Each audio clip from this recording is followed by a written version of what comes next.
வணக்கம் நேர்களே. HKS voice மீடியாவின் அதிரடி பிரேக்கிங் நியூஸ். தமிழக அரசியல் வட்டாரத்தில் தற்பொழுது ஒரு பரபரப்பான அதிரடி கைது நடவடிக்கை அரங்கேறியிருக்கிறது. பிரபல யூடியூபரும் வலதுசாரி அரசியல் விமர்சகருமான மாரிதாஸ் தற்பொழுது சென்னை சைபர் கிரைம் போலீசாரால் அதிரடியாக கைது செய்யப்பட்டுள்ளார். மதுரையில் உள்ள அவரது இல்லத்தில் வைத்து இந்த கைது நடவடிக்கை மிக ரகசியமாக நடத்தப்பட்டிருக்கிறது. கைது பின்னணி என்ன?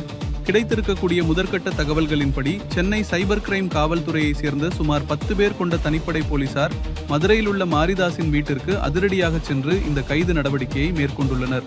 காரணம் என்ன? அண்மை காலமாக தமிழக முதலமைச்சர், அமைச்சர்கள், சட்டமன்ற உறுப்பினர்கள் மற்றும் முக்கிய அரசியல் கட்சி நிர்வாகிகளுக்கு எதிராக AI எனப்படும் செயற்கை நுண்ணறிவு ஆர்டிபிஷியல் இன்டெலிஜென்ஸ் தொழில்நுட்பத்தை பயன்படுத்தி உண்மைக்கு மாறான புகைப்படங்கள் மற்றும் அவதூறு பரப்பும் வகையிலான உள்ளடக்கங்களை சமூக வலைத்தளங்களில் பதிவிட்டதாக புகார் எழுந்துள்ளது.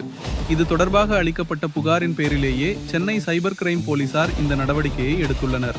தற்பொழுது மதுரையில் கைது செய்யப்பட்டுள்ள மாரிதாஸை தீவிர விசாரணைக்காக காவல்துறையினர் சென்னைக்கு அழைத்து வந்து கொண்டிருக்கிறார்கள்.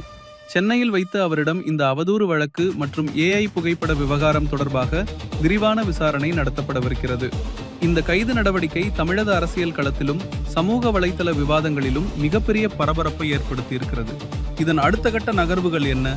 நீதிமன்றத்தில் அவர் ஆஜர்படுத்தப்படுவாரா என்பது குறித்த அனைத்து தகவல்களையும் உடனுக்குடன் தெரிந்து கொள்ள இணைந்திருங்கள் HKS வாய்ஸ் மீடியாவுடன். நன்றி.